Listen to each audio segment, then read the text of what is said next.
In the book, Captive Hearts, Captive Minds, mental health professional Madeline Tobias writes with sociologist Janja Lalich, cults may be large or small. What defines them is not their size, but their behavior. And probably the least acknowledged, the one-on-one cult, is what they call the cultic relationship. Just such a cultic relationship is featured in the Oscar-nominated 1993 film, What's Love Got to Do with It?, about the life of Tina Turner and her tumultuous marriage to Ike Turner, based upon the singer's biography, I, Tina, written with Kurt Loder. It seems impossible that one of the greatest entertainment personalities of the 20th century was herself once trapped within just such a relationship, seemingly unable to break free and escape an abusive husband. But the Tina Turner we see today as a role model of strength, independence, and decisiveness was once trapped within an abusive, controlling relationship. Another example is the tragic story of Nicole Brown Simpson, the abused wife of football star O.J. Simpson, a young, beautiful woman whose life was tragically cut short by a horrific murder in 1994.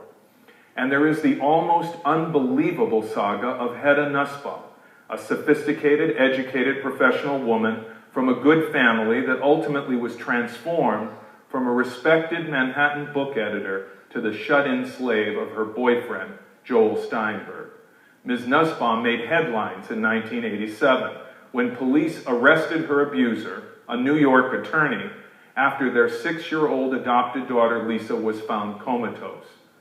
The girl later died, a fatal victim of Steinberg's abuse, literally beaten to death. From New York to California, across America and around the world, people from every background and socioeconomic level have been subjected to abuse in the name of love. And these victims of abuse are overwhelmingly women. This is a very serious issue and affects millions of women in the United States alone. Nearly 1/3 of American women report that they have been physically or sexually abused by a husband or boyfriend at some point in their lives. And according to the Bureau of Justice Statistics special report, on an average, more than 3 women are murdered by their husbands or boyfriends in the United States every day. In 1999 alone, 1,642 murders were attributed to intimates.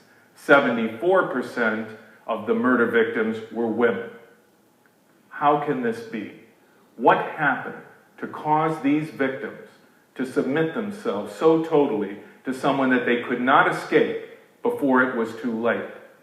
Why didn't they just run away?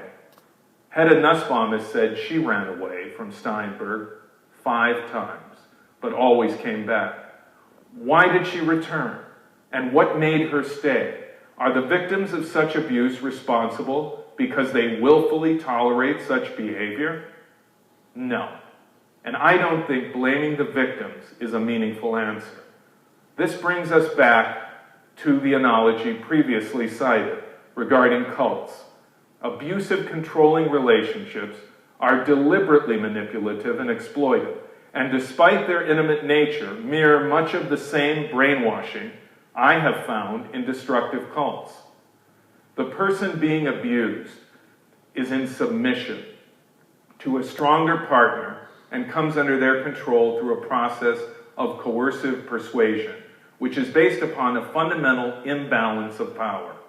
As authors Madeline Tobias and Janja Lalich point out in their book, Captive Hearts, Captive Minds, the stronger partner uses his or her influence to control, manipulate, and abuse and exploit the other.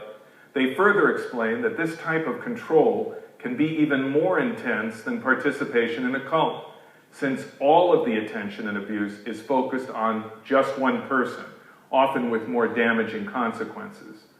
My work with both cult members and those victimized by abusive, controlling relationships has demonstrated to me over and over again the same parallels, which can readily be observed.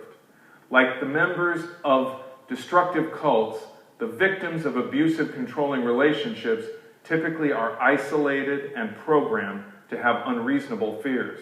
And again, like cult members, they are subjected to verbal and or physical dominance, induced feelings of guilt, contingent expressions of love, systematic destruction of their self-esteem, which culminates in a form of learned dependency, demonstrated by feelings of powerlessness and helplessness. Also, much like cult leaders, abusive partners are jealous of perceived competition for influence from anyone or anything outside their control, which leads to varying degrees of imposed isolation. Through this type of manipulation, a kind of enforced loyalty emerges.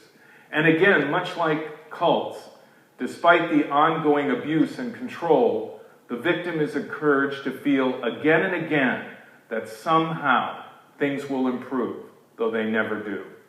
Nicole Brown Simpson once wrote about how her abusive husband insisted he had improved and was a different guy. But near the end of her ordeal, she finally realized that O.J. Simpson had brought her so much pain and heartache she couldn't trust him again. There is also very often secrecy, much like the secrets kept within destructive cults, often reinforced by feelings of guilt and shame. Tina Turner has said, "I was ashamed to tell my story." Nicole Brown Simpson thought no one would believe the superstar, that wonderful man O.J. Simpson, could do such things. Both women were paralyzed by fear, self-doubts, and corresponding low self-esteem. The end result of all this is that someone caught within an abusive, controlling relationship has been effectively cut off from reality, and most often so isolated they have no meaningful outside frame of reference. The victim of an abuser is kept away from family, friends, or anyone else that might offer them objective and accurate feedback about the situation. And their values become subsequently so twisted by the controlling partner that parents and family are always wrong whenever they try to help, offer an alternative view, or practical response to the ongoing abuse. Steinberg programmed Hedda Nussbaum to believe that her family was evil and the root of her bad behavior, and as a result, they eventually faded from her life. This explains the seeming obliviousness to the situation that so often typifies the mindset of those victimized by an abuser. But it is the byproduct of a process of control, initiated and sustained by the controlling partner.